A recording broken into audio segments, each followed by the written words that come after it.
रहस्य की एक ऐसी गहरी, काली और डरावनी रात जिसने पूरे मध्य पूर्व की हवाओं को एक झटके में बारूद के धुएं में बदलकर रख दिया और कूटनीति के बंद कमरों में एक ऐसी खलबली मचा दी जिसकी गूंज आज तेहरान की सड़कों से लेकर वॉशिंगटन के आलीशान गलियारों तक साफ सुनी जा सकती है। आज हम इसी मुद्दे पर आपको पूरा विश्लेषण देंगे, जहां हम पश्चिमी हुक्मरानों के उस भद्दे ढोंग और कूटनीतिक चालों का पर्दाफाश करने जा रहे हैं जिसने दुनिया के सामने तथाकथित मानवीय चेहरे को पूरी तरह बेनकाब कर दिया है। एक तरफ जहां पूरा ईरान अपने सर्वोच्च नेता अयातुल्ला अली खामनेई की अचानक हुई मौत पर गहरे सदमे, खौफ और कड़ाके के गम में डूबा हुआ है, वहीं दूसरी तरफ खुद को दुनिया का स्वघोषित चौधरी समझने वाला अमेरिका इस राष्ट्रीय त्रासदी पर भी गिद्ध जैसी नजरें गड़ाए बैठा है। दरअसल वॉशिंगटन की घटिया सोच और इस छिपे हुए खेल को देखिए कि जहां एक पूरे मुल्क की भावनाएं तार तार हो रही हैं,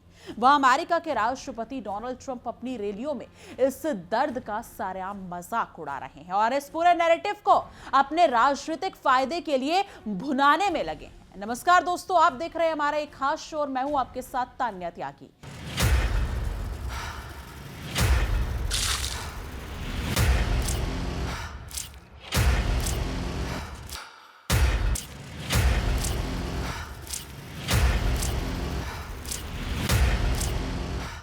इस पूरे घटनाक्रम में जो सबसे ज्यादा झकझोरने वाला, रहस्यमयी और घृणास्पद मोड़ आया है वो है अमेरिकी राष्ट्रपति डोनाल्ड ट्रंप का वो ताजा बयान जिसने अंतर्राष्ट्रीय नियमों के इतिहास में क्रूरता का एक नया और खौफनाक अध्याय लिख दिया है। जब ईरान अपनी राजधानी तेहरान की बंद और छावनी में तब्दील हो चुकी सड़कों पर नग्न आंखों से अपने नेता को विदाई दे रहा है, ठीक उसी वक्त अमेरिका के राष्ट्रपति डोनाल्ड ट्रंप माउंट रशमोर में अपने समर्थकों की एक बड़ी जनसभा को संबोधित करते हुए अट्टहास कर रहे थे, यानी कि और पूरे ईरान के इस मातम का उपहास उठा रहे थे, यानी कि मजे ले रहे थे। ट्रंप ने तेहरान के जख्मों पर नमक छिड़कते हुए बेहद तीखा और अमानवीय तंज कसते हुए कहा कि अमेरिका ने ईरान को अंतिम संस्कार के लिए एक हफ्ते की मोहलत दी है क्योंकि हम बहुत अच्छे लोग हैं। गिरगिट की तरह रंग बदलने और दूसरों की तबाही पर अपनी राजनीतिक रोटियां सेकने में माहिर इस अमेरिकी प्रशासन की अचानक उमड़ी तथाकथित उदारता के पीछे का असली गहरा और खतरनाक सच आज हम इस महा पैकेज में पूरी आक्रामकता के साथ बेनकाब करने जा रहे हैं। दरअसल अमेरिका के इस तथाकथित भलाई या अच्छे लोग होने के खोखले और पाखंडी दावों की नींव में कोई मानवीय संवेदना या वैश्विक शांति की चाहत दूर दूर तक नहीं छिपी है, बल्कि इसके पीछे छुपा है महाशक्ति होने का वो अंधा अहंकार और एक लहूलुहान देश को और ज्यादा प्रताड़ित करना चाहता है। डोनाल्ड ट्रंप ने अपनी इस जनसभा में साफ शब्दों में यह चेतावनी भी दे डाली कि ईरान अगर इस एक हफ्ते के युद्ध विराम के दौरान अमेरिका की शर्तों से थोड़ा भी मुकरता है तो वॉशिंगटन बिना कोई वक्त गवाए अपनी सैन्य कार्रवाई को फिर से और ज्यादा विनाशकारी आक्रामकता के साथ शुरू कर देगा। ट्रंप ने पूरी ठसक के साथ अपने समर्थकों के सामने डींगे हाँकते हुए कहा कि हमने ईरान की बहुत बुरी तरह पिटाई की है, वो अब समझौता करने के लिए बेताब है और बहुत बुरी तरह से हमारे साथ सुलह करना चाहता है। दरअसल ट्रंप की इन घमंडी बातों को सुनकर वहां मौजूद हजारों अंधभक्त समर्थकों की भीड़ जिस तरह जोर देखा जाए तो जोर जोर से हंसने लगी और तालियां पीटने लगी। उसने साफ कर दिया कि पश्चिमी दुनिया के लिए किसी दूसरे देश की संप्रभुता और त्रासदी महज एक मनोरंजन का तमाशा बनकर रह गई है। आज के इस विशेष आक्रामक विश्लेषण में हम आपको तेहरान की उन गमगीन, अगर देखा जाए तो गमगीन, आक्रोशित और रहस्यों से घिरी सड़कों से लेकर माउंट रशमोर की उस सत्ता के मत के चूर अमेरिकी जनसभा तक की पूरी कड़वी हकीकत बयां करेंगे। ये खबर सिर्फ एक देश के सर्वोच्च नेता की आखिरी विदाई ही नहीं बल्कि इस बात का जिंदा सबूत है कि कैसे अंतर्राष्ट्रीय मंचों पर जिसकी लाठी उसकी भैंस वाली बर्बरता कहावत को सच साबित किया जा रहा है। एक तरफ ईरान अपनी सदियों पुरानी इस्लामिक परंपराओं को ताक पर रखकर युद्ध और दोबारा हवाई हमलों की भयंकर चिंताओं के कारण अपने नेता के शव को दफनाने के लिए हफ्तों इंतजार करने पर मजबूर हुआ और दूसरी तरफ अमेरिकी हुक्मरान इसे अपनी बड़ी रणनीतिक जीत बताकर अपनी पीठ खुद ही थपथपा रहे हैं। आइए बिना किसी लाग लपेट के सिलसिलेवार तरीके से इस पूरे विश्लेषण को समझते हैं और यहां तक कि इस पाखंडी और क्रूर चेहरे को पूरी दुनिया के सामने पूरी तरह तार-तार कर देते हैं। शनिवार की सुबह जब तेहरान का सूरज उगा तो पूरा शहर एक अजीब से सन्नाटे और गहरे शोक की चादर में लिपटा हुआ नजर आया। जहां काले कपड़े पहने लाखों लोगों का हुजूम तेहरान की मुख्य सड़कों से होते हुए ग्रैंड मोसाला की तरफ बढ़ता हुआ दिखाई दे रहा था। इस बेहद भावुक और संवेदनशील मौके पर सुरक्षा को पूरी तरह चाक चौबंद रखने के लिए ईरानी अधिकारियों ने पूरे शहर में गाड़ियों की आवाजाही पर पूरी तरह से पाबंदी लगा दी थी और हर तरफ सिर्फ पैदल चलते लोगों की सिसकियां ही सुनाई दे रही थी। लोगों के हाथों में अपने दिवंगत नेता आयतुल्लाह अली खामनेई की तस्वीरें वाले अगर देखा जाए बड़े बड़े बैनर और पोस्टर साफ देखे जा रहे थे, जो इस बात का गवाह थे कि ईरान की आवाम इस वक्त कितनी गहरी मानसिक प्रताड़ना और दुख के दौर से गुजर रही है। तेहरान की इन वीरान पड़ी सड़कों और आसमान छूती इमारतों पर इस समय सिर्फ और सिर्फ होल्डिंग्स ही नजर आ रही हैं, जिन पर खामनेई की बड़ी बड़ी तस्वीरें लगाई गई ताकि पूरा देश एकजुट होकर अपने नेता को नमन कर सके। ग्रेट मोसाला के विशाल अगर देखें प्रांगण के ठीक बाहर पुरुषों के बड़े बड़े समूहों को गहरे शोक में पूरी ताकत से अपनी छाती पीटते हुए देखा जा रहा है, जो शिया समुदाय की अंतिम संस्कार परंपराओं का बेहद अहम और आम हिस्सा माना जाता है। अपनी छाती पीटना, इन लोगों का गुस्सा और रोना सीधे तौर पर उस अमेरिकी इजरायली क्रूरता के खिलाफ एक मूक विद्रोह की तरह दिखाई दे रहा है, जिसने उनके पूरे देश को इस तरह के भयानक मोड़ पर लाकर खड़ा कर दिया है। इस जनाजे की भीड़ में शामिल 27 साल की एक युवती हनानाह मोसावी, जो अपनी बूढ़ी मां का हाथ थामे रोते हुए अंतिम संस्कार में पहुंची थी, उसने अंतर्राष्ट्रीय मीडिया के सामने अपने दिल का दर्द बयां करते हुए जो कहा, वो किसी भी संवेदनशील इंसान की रूह कपाने के लिए काफी है। हनानाह ने अपनी नम्र आंखों से बहते आंसुओं को पोंछते हुए कहा, मैं यहाँ अपने सबसे प्यारे नेता आयतुल्लाह अली खामनेई को आखिरी विदाई देने के लिए आई हूँ और मैंने अपने जीवन में कभी सपने में भी नहीं सोचा था कि मुझे इतना भयानक और काला दिन देखना पड़ेगा। उसने आगे बोरोई हुई आवाज में कहा कि काश मेरे देश पर आई इस भयंकर त्रासदी से पहले ही मेरी अपनी मौत ही हो गई होती, ताकि मुझे मंजर ना देखना पड़ता। रिपोर्ट्स के मुताबिक इस अंतिम विदाई के ग्रैंड मोसाला के भीतर एक विशेष ओपन एयर स्टेज का निर्माण किया गया, जो बिल्कुल वैसा ही दिखाई देता है जैसा तेहरान शहर के बीचों बीच खामनेई ने अपने परिसर में बनी ऐतिहासिक हुसैनिया में हुआ करता था। ये वही हुसैनिया है जहां से आयतुल्लाह अली खामनेई कभी अपने देश की जनता को संबोधित किया करते थे और कड़े नीतिगत फैसले सुनाया करते थे, लेकिन आज वो जगह वजूद में नहीं।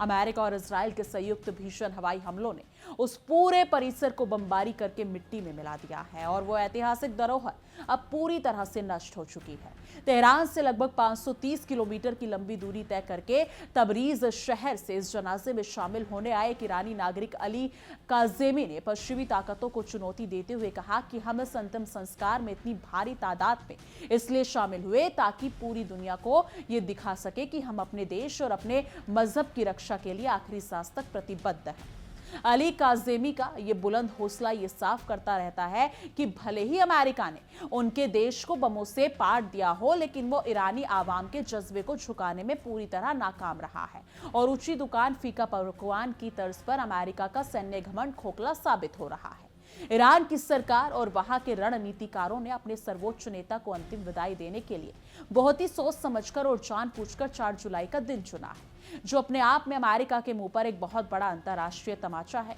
ये बात पूरी दुनिया जानती है कि 4 जुलाई को अमेरिका अपनी आजादी की 150वीं सालगिरह का महाजश्न मना रहा है और ठीक उसी दिन ईरान की राजधानी तेहरान की सड़कों पर अमेरिका मुर्दाबाद के गगन भेदी नारे गूंज रहे हैं। ईरान का ये कदम सीधे तौर पर वॉशिंगटन के हुक्मरानों को ये कड़ा संदेश देने के लिए है कि तुम्हारी खुशियों के दिन भी हम तुम्हारे जुल्मों के खिलाफ मातम और आक्रोश का परचम बुलंद रखेंगे। यानी कि इस्लामिक परंपराओं और शिया मान्यताओं के अनुसार आमतौर पर किसी भी शव को मृत्यु के बाद 24 घंटे के भीतर ही पूरी गरिमा के साथ दफना दिया जाना अनिवार्य होता है, लेकिन ईरान के मामले में इस नियम को भी बदलना पड़ा। ईरानी अधिकारियों ने देश में चल रहे भीषण युद्ध, सुरक्षा संबंधी गंभीर चिंताओं और इजरायली विमानों के लगातार मंडराते खतरे के कारण इस राजकीय अंतिम संस्कार को कई हफ्तों के लिए टाल दिया था। ये तमाम रस्में अब जाकर पिछले महीने अमेरिका और इजराइल के साथ हुए एक बेहद नाजुक और अस्थायी युद्ध विराम के समझौते के बाद ही आयोजित की जा रही थी और की जा भी पा रही थी,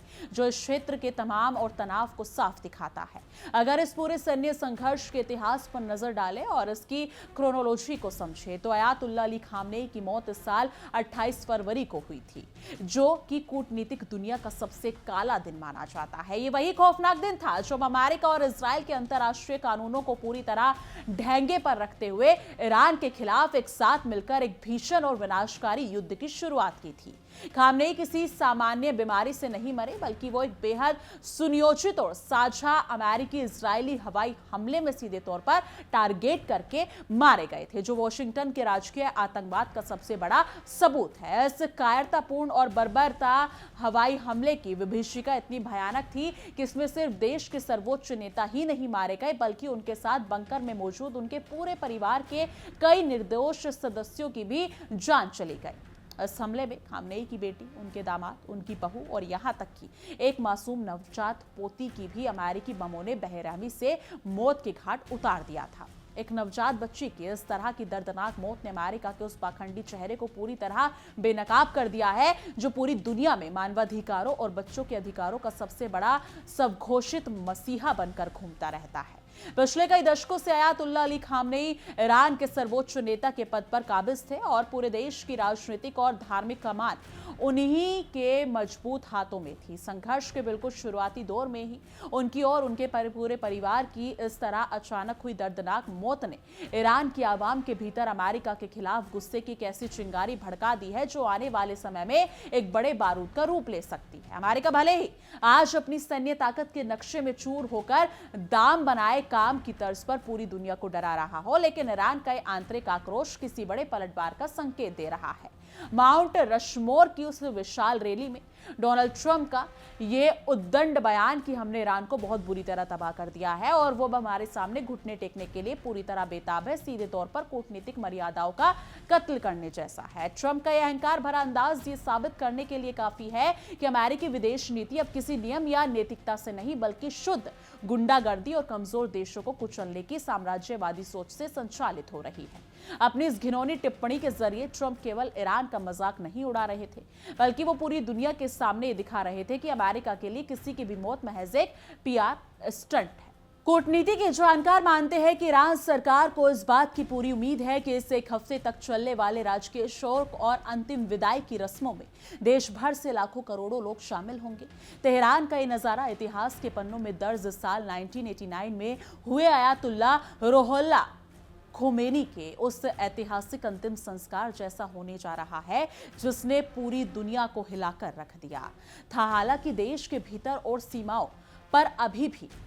भयंकर युद्ध और अमेरिकी इजराइल की तरफ से दोबारा होने वाले घातक हमलों की आशंका को लेकर तनाव चरम पर बना हुआ है। ईरानी अधिकारियों ने इस बात की भी पुष्टि की है कि खामनेई के शव को केवल तेहरान में ही नहीं रखा जाएगा, बल्कि आने वाले दिनों में सम्मान के तौर पर उनके पार्थिव शरीर को ईरान और उसके पड़ोसी मुल्क इराक के भी अलग अलग ऐतिहासिक और पवित्र शहरों में ले जाया जाएगा। इस कदम का मकसद साफ है कि पूरे मध्य पूर्व के शिया समुदाय को अमेरिका के इस अन्याय के खिलाफ एकजुट किया जा सके और वॉशिंगटन को यह दिखाया जा सके कि चोर को ही कोतवाल बनाने की तुम्हारी अमेरिकी नीति यहां के लोग कभी स्वीकार नहीं करेंगे। यानी कि ट्रंप प्रशासन का ईरान के प्रति ये लगातार सख्त और अमानवीय रुख ये साबित करने के लिए काफी है कि अमेरिका अब किसी भी तरह की शांति वार्ता या कूटनीतिक समझौते में कोई वास्तविक रुचि नहीं रखता है। वो केवल अपनी शर्तों को पूरी दुनिया पर थोपना चाहता है और जो भी देश उसकी संप्रभुता के सामने सिर उठाने की कोशिश करता है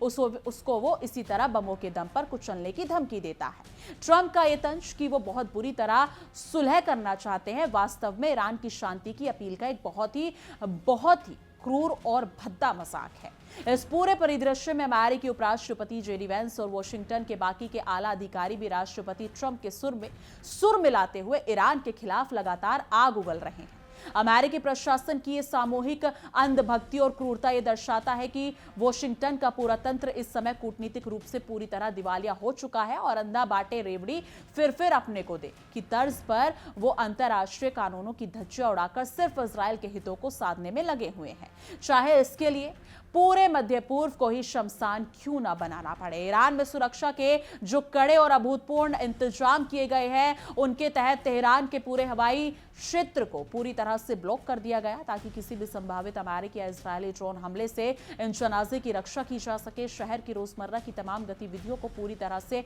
ठप कर दिया गया है और पूरा मुल्क इस समय केवल अपने नेता की याद में आंसू बहा रहा है। लेकिन इस भयानक त्रासदी और सुरक्षा के साए के बीच भी ईरानी जनता का हौसला और उनका अपनी सरकार के प्रति समर्थन वाशिंगटन के लिए एक बड़ी चेतावनी है। यानी कि अंतर्राष्ट्रीय राजनीतिक विश्लेषक मानते हैं कि अमेरिका अपनी स्वतंत्रता दिवस की 125वीं सालगिरह के जश्न को फीका होने से बचाने के लिए और घरेलू राजनीति में अपनी झूठी ताकत का प्रदर्शन करने के लिए इस तरह के ओछे बयानों का सहारा ले रहा है। माउंट रशमोर की उस सभा में ट्रंप का हंसना और तालियां पिटवाना सीधे तौर पर अमेरिकी समाज के भीतर पनप रही उस नस्लीय और साम्राज्यवादी विकृति को दिखाता है जो दूसरों की मौतों पर जश्न मनाने को अपनी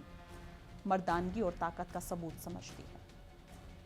यानी कि दूसरी तरफ शुक्रवार के दिन दुनिया के कई प्रमुख देशों के उच्च स्तरीय राजनयिकों और प्रतिनिधियों ने भारी सुरक्षा के बीच तेहरान पहुंचकर पूर्व सुप्रीम लीडर अली खामनेई को अपनी भावभीनी और आखिरी विदाई दी। वैश्विक बिदरी के इन प्रतिनिधियों की मौजूदगी ये साफ करती है कि अमेरिका भले ही दुनिया भर में ईरान को पूरी तरह अलग थलग करने का कितना भी ढोंग क्यों न कर ले, लेकिन हकीकत में कई ऐसे मुल्क हैं जो अमेरिका की इस एक तरफा दादागिरी और युद्धोन्माद के सख्त खिलाफ खड़े हैं। तेहरान की सड़कों पर उमड़ा ये जन सैलाब सीधे तौर पर वाशिंगटन के उन नीति निर्माताओं के गाल पर एक करारा तमाचा है जो ये सोचते थे कि खामनेई और उनके परिवार को मार देने से ईरान के भीतर की इस्लामिक क्रांति और उनका जज्बा हमेशा के लिए खत्म हो जाएगा। ऊंची दुकान फीका पकवान की तर्ज पर अमेरिका ने अपनी मिसाइलों की ताकत तो दिखा दी, लेकिन वो ईरान के करोड़ों लोगों के दिलों में बसी अपने नेता के प्रति अगाध श्रद्धा और वाशिंगटन के खिलाफ नफरत को मिटाने में पूरी तरह से नाकाम साबित हुआ है। यानी कि ईरान की राजधानी में गूंज रहे अमेरिकी मुर्दाबाद के तीखे और कड़े नारे किसी सामान्य प्रदर्शन का हिस्सा नहीं, बल्कि उस सामूहिक आक्रोश की आवाज है जो आने वाले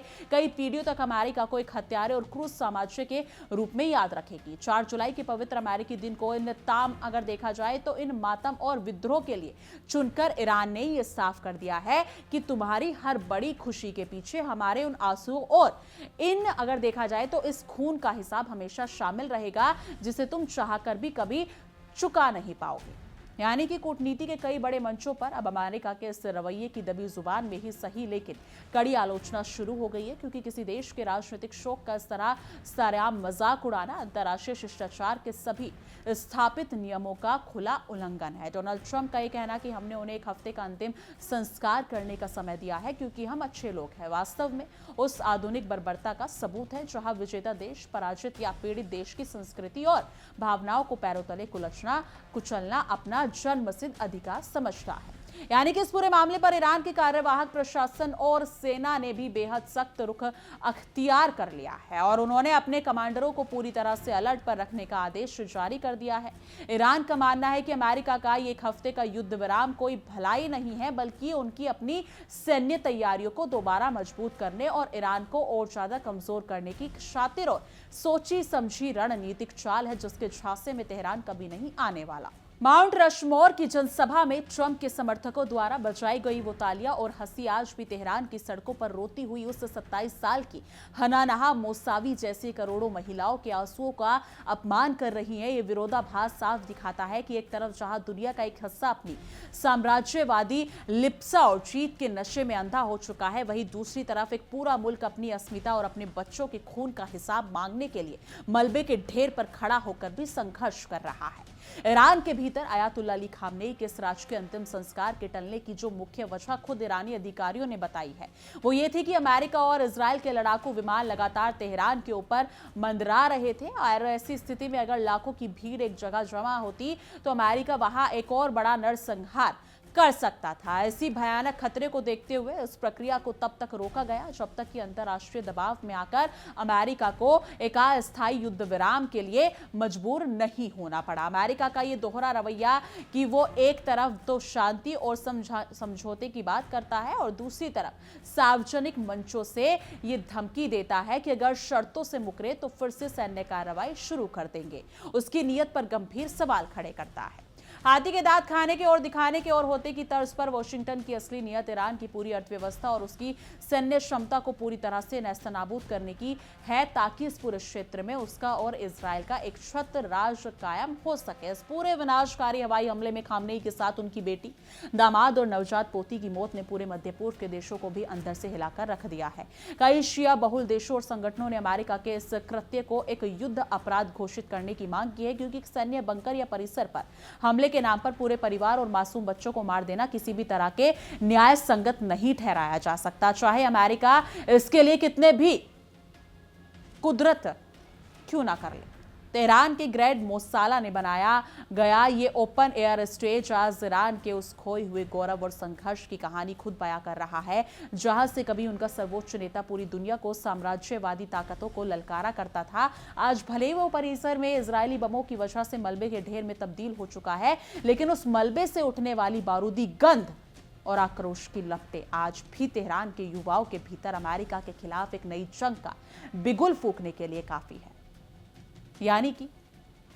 अगर देखा जाए तो अली काज़ेमी जैसे आम नागरिकों का ये अटूट विश्वास कि हम अपने देश और मजहब के लिए अपनी जान भी दे देंगे, ये साबित करता है कि भले ही अमेरिका ने ईरान के बुनियादी ढांचे को तोड़ दिया हो, लेकिन वो वहां है और वो वहां की जनता के मनोबल को छू नहीं पाया। ये पूरी कवायद वॉशिंगटन के उन सैन्य जनरलों के मुंह पर एक तमाचा है जो ये सोचते थे कि चंद हफ्तों की भारी बमबारी से वो किसी प्राचीन और स्वाभिमानी राष्ट्र को हमेशा के लिए अपना गुलाम बना लेंगे। यानी कि अंतर्राष्ट्रीय कूटनीति के मंच पर आज अमेरिका पूरी तरह से अलग थलग पड़ता दिखाई दे रहा है, क्योंकि उसकी इस अमान्य क्रूरता और ट्रंप के इन घटिया बयानों ने उसके अपने ही यूरोपीय सहयोगियों को भी असहज कर दिया है। किसी देश के दिवंगत नेता और उसके मारे गए मासूम परिवार के अंतिम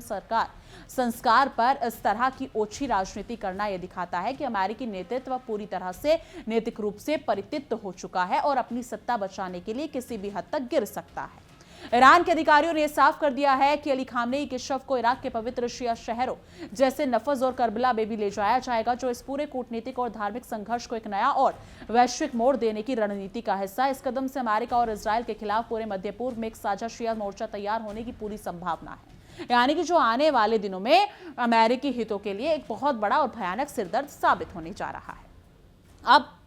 डोनाल्ड ट्रंप का यह अहंकार कि ईरान बुरी तरह से हमारे साथ समझौता करना चाहता है, वास्तव में उनकी अपनी ही आंतरिक घबराहट को छुपाने की कोशिश मात्र है। अमेरिका अच्छी तरह जानता है कि भले ही उसने ईरान को भारी नुकसान पहुंचाया हो, लेकिन एक लंबी और अंतहीन जंग से उलझना खुद अमेरिकी अर्थव्यवस्था और उसकी घरेलू राजनीति के लिए भी एक आत्मघाती कदम साबित होगा। इसलिए वो इस युद्ध विराम की आड़ में ईरान पर दबाव बनाने का नाटक कर रहे हैं। 1989 में हुए अयातुल्ला रोहतुल्ला खोमोनी के अंतिम संस्कार की यादें आज एक बार फिर तेहरान की सड़कों पर जिंदा हो उठी हैं, जब लाखों लोगों ने अपने नेता की विदाई में अपनी जान तक दांव पर लगा दी थी। आज ये मंजर ये साफ कर रहा है कि ईरान की जनता के लिए उनके सर्वोच्च नेता केवल एक राजनीतिक पद नहीं थे, बल्कि वो उनकी धार्मिक और सांस्कृतिक अस्मिता के प्रतीक थे, जिनकी हत्या का बदला लेने के लिए आज पूरा मुल्क एक सुर में आवाज उठा रहा है। इस पूरे घटनाक्रम ने संयुक्त राष्ट्र यानी कि यूएन और बाकी के अंतर्राष्ट्रीय मानवाधिकारों संगठनों की लाचारी और उनके खोखलेपन को भी पूरी तरह से उजागर कर दिया है, जो अमेरिका की इस नग्न क्रूरता और युद्ध अपराधों पर पूरी तरह से दृढ़ राष्ट्र बने बैठे हैं। जब अमेरिका खुलेआम अंतर्राष्ट्रीय मंचों पर किसी देश के नेता और उसके परिवार की हत्या का जश्न मनाता है, तब इन संगठनों की चुप्पी ये साबित कर देती है कि ये केवल ताकतवर देशों के हाथों की कठपुतली मात्र है। 27 साल की हनाहन मोसावी की अगर देखा जाए सिस्की और उसकी अच्छा देखा जाए तो जिस हिसाब से उसकी इच्छा है कि इस त्रासदी से पहले ही उसकी मौत हो गई होती, आज दुनिया के हर उस नागरिक के ज़मीर पर एक बोझ है जो खुद को सभ्य कहता है। अमेरिका की मिसाइलें और उसके स्मार्ट बम भले ही सटीक निशाने पर लगे हों, लेकिन उन्होंने तेहरान की एक पूरी पीढ़ी के दिलों को जो नफरत और प्रतिशोध का बीज बोया है, उसकी फसल आने वाले समय में वॉशिंगटन को बहुत महंगी पड़ने वाली है। लेकिन आखिर में माउंट रशमोर की उस सभा में डोनाल्ड ट्रंप का ये तंज कि हमने उन्हें एक हफ्ते की छूट दी क्योंकि हम अच्छे लोग हैं, इतिहास के पन्नों में अमेरिकी क्रूरता और उसके पाखंड के सबसे बड़े सबूत के रूप में दर्ज हो चुका है। ईरान में चल रहा एक हफ्ते का राजकीय अंतिम संस्कार इस्तेमाल भले ही सुरक्षा के साए और गमगीन माहौल में हो रहा हो, लेकिन तेहरान की सड़कों पर गूंजने वाले अमेरिका मुर्दाबाद के नारे इस बात का साफ ऐलान है कि ये लड़ाई अभी खत्म नहीं हुई है, बल्कि ये तो आने वाले महासंग्राम की शुरुआत है जो पूरे मध्य पूर्व की राजनीति को हमेशा के लिए बदलकर रख देगी। समंदर के इस मोर्चे से लेकर वॉशिंगटन की इन आलीशान बैठकों तक और तेहरान की इन गमगीन सड़कों से लेकर माउंट रशमोर के उस घमंडी मंच तक, अमेरिका की इस तंज कूटनीति ने यह साफ कर दिया है कि पश्चिमी दुनिया के लिए लोकतांत्रिक मूल्य और इंसानियत केवल कागजी बातें हैं। असली दुनिया केवल सैन्य ताकत के घमंड और कमजोरों को कुचलने की इस साम्राज्यवादी फितरत के दम पर चल रही है, जिसका जवाब ईरान की आवाम अपने खून और आंसुओं से दे रही है। इस विशेष महापैकेज में सिर्फ इतना ही, लेकिन इस मुद्दे पर आपकी क्या कुछ राय है, कमेंट सेक्शन में अपनी राय जरूर साझा कीजिएगा। बाकी देश और दुनिया की तमाम बड़ी खबरों के लिए देखते रहिए इंडिया डेली 24x7 और हमारा एक खास शो। देखिए इंडिया डेली 24/7 अब आपके स्मार्ट टीवी पर। इंडिया डेली मौजूद है सभी डिजिटल प्लेटफॉर्म पर लाइव और लगातार। इंडिया डेली 24/7 हर दिन राष्ट्र को समर्पित।